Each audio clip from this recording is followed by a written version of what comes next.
ou c'est faire de l'intéressement, de la prime, enfin toute chose qui échappe au salaire, précisément. Donc le salaire, dans sa deuxième composante, la cotisation sociale. C'est quoi la cotisation sociale? C'est une ponction sur la valeur ajoutée, comme toute dépense au demeurant. Les salaires directs sont une ponction sur la valeur ajoutée. Le profit est une ponction sur la valeur ajoutée. Et la cotisation sociale, c'est une ponction sur la valeur ajoutée qui va au salaire socialisé, qui ne va pas au salaire direct. C'est un élément du salaire qui échappe à l'emploi. C'est le salaire auquel on a droit alors qu'on n'a pas d'emploi. C'est un élément extrêmement subversif.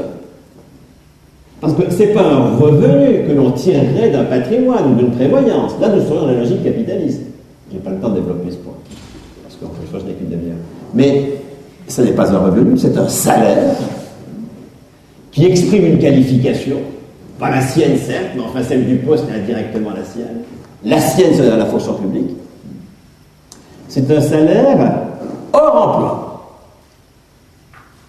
Et heureusement que ce n'est pas mon employeur qui paye mes opérations du cœur, comme aux USA. Mais que c'est une mutualisation du salaire par une ponction sur la valeur ajoutée qui fait que ce n'est pas les employeurs qui versent ce salaire. Et que ce n'est pas suspendu au fait que je sois en emploi. Pas du tout. Heureusement que ce n'est pas les employeurs qui payent les retraites, sinon ils seraient en grande difficulté très vite, sauf l'État qu'on ne peut pas du tout définir comme un employeur, précisément. Mais ça, je n'ai pas le temps de développer ce point.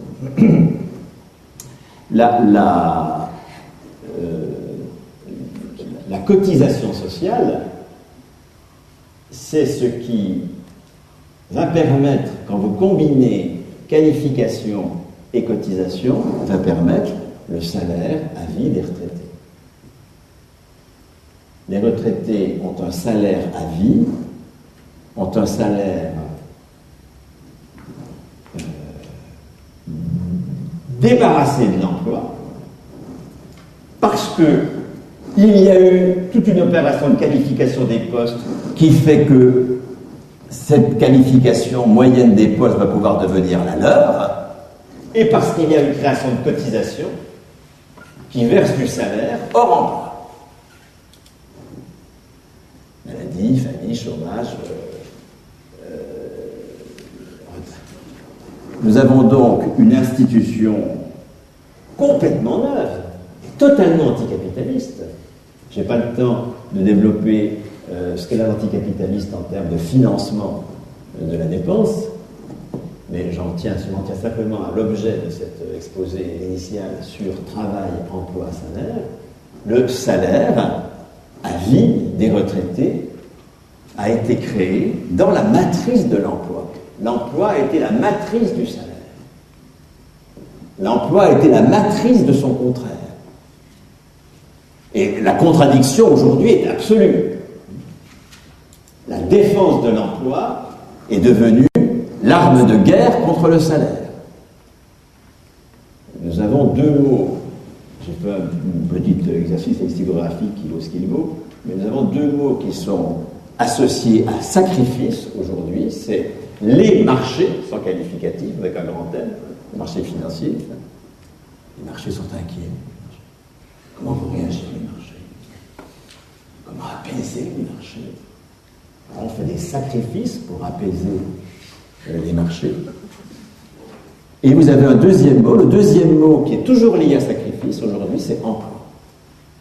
Donc il faut bien faire des sacrifices pour décrocher un emploi. Et tous ces votes sacrificiels, les salariés qui renoncent à 3 années de hausse des salaires, à 6 jours de RTT pour maintenir l'emploi. Nous avons deux divinités païennes auxquelles nous sacrifions notre bonheur collectif, les marchés et l'emploi. Et la contradiction est devenue telle aujourd'hui entre l'affirmation de notre qualification à travers un salaire à vie et l'emploi que nous voyons, je crois, avec beaucoup de simplicité. L'échec massif de toute stratégie qui veut émanciper le travail par le plein emploi, fût-il vrai et solidaire. Si on renonce à cette chimère, quelle est la perspective? Et je conclus. La perspective, c'est de pousser plus loin ce qu'il y a déjà de subversif de l'emploi dans la réalité. Pousser plus loin le grade. Pousser plus loin le grade, vous voyez que c'est tout à fait autre chose qu'une défense corporative de la fonction publique, nous disant « Ah ben nous avons un statut spécial parce que nous avons des missions spéciales. » De toute façon, on prend les autres pour des cons. Évidemment non que les fonctionnaires n'ont pas de mission spéciale. Ils anticipent, ce qui devrait être le cas de tous, la qualification de la personne et non pas du poste. Et c'est pour cela que la fonction publique est tellement attaquée par les réformateurs. Et deuxièmement, nous appuyer sur la seconde anticipation, qui est le bonheur au travail des retraités, en disant aux jeunes, non pas « Ah ben nous allons compter les années d'études dans les annuités ». Ce qui n'est pas faux, il faut leur dire. Enfin, on comprend qu'ils ne se mobilisent pas beaucoup. Hein. Non.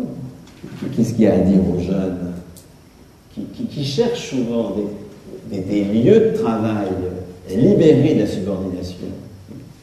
Le fondement de la subordination, ce n'est pas le fait qu'il y ait des chefs. Hein. Tout travail suppose une hiérarchie.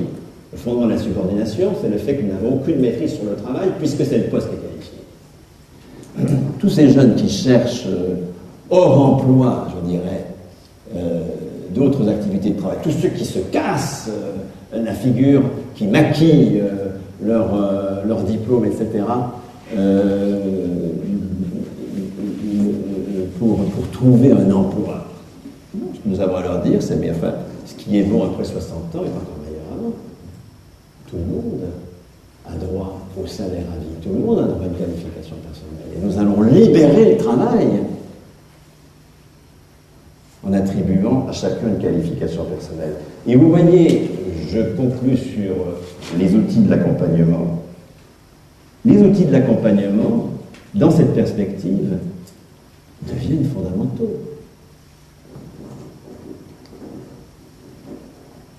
Accompagner des personnes dans l'expression de leur qualification personnelle suppose tous les outils de l'accompagnement qui sont utilisés dans l'insertion, dans la formation continue, etc.